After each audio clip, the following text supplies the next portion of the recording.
ഇവിടെ ഈ ആശുപത്രിയിൽ 156 പേരെ അഡ്മിറ്റ് ചെയ്തിട്ടുണ്ട്. അതിൽ ചില ആളുകളെ ICയിൽ കൊടുക്കേണ്ടത് അതിൽ IC കൊടുത്തു. ബാക്കിയുള്ളവർക്കെല്ലാം നല്ല രൂപത്തിലുള്ള ചികിത്സ ഉറപ്പാക്കിയിട്ടുണ്ട് ഈ ആശുപത്രിയിൽ. അതിനു പുറമെ അവർ 7 വെന്റിലേറ്റർ വേണമെന്ന് പറഞ്ഞിരുന്നു.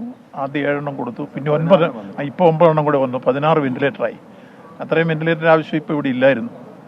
അല്ലാതെ തന്നെ എല്ലാം നല്ല പരിചരണമാണ് ഈ ആശുപത്രി കിട്ടിക്കൊണ്ടിരിക്കുന്നത്.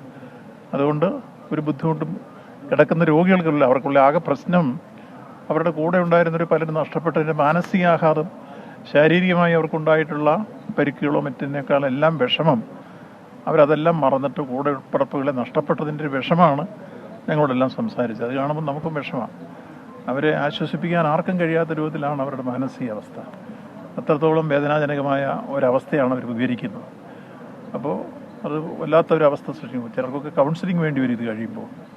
ഇപ്പോൾ ശാരീരികമായ പരിക്കിനേക്കാൾ പ്രധാനമാണ് മാനസികമായി ഉണ്ടായിട്ടുള്ള വിഷമങ്ങൾ. ആ വിഷമങ്ങൾ ദൂരീകരിച്ച് കിട്ടണമെങ്കിൽ ഇവിടുത്തെ ട്രീറ്റ്മെൻറ്റ് കഴിഞ്ഞതിന് ശേഷം ചിലർക്കെല്ലാം കൗൺസിലിംഗ് കൊടുക്കാനായിട്ട് മാറ്റേണ്ടി വരും. കാരണം കൂടെ ഒരു മുറി വീട്ടിൽ തന്നെ ഒരു മുറി കിടന്നിരുന്ന് ആളുകൾ ഒരാൾ നഷ്ടപ്പെട്ടതും അപ്പുറത്തെ മുറി കിടന്നവർ നഷ്ടപ്പെട്ടവരും അങ്ങനെ അങ്ങോട്ടും ഇങ്ങോട്ടും നഷ്ടപ്പെട്ട വേദനകളാണ് അവർ പങ്കുവയ്ക്കുന്നത്.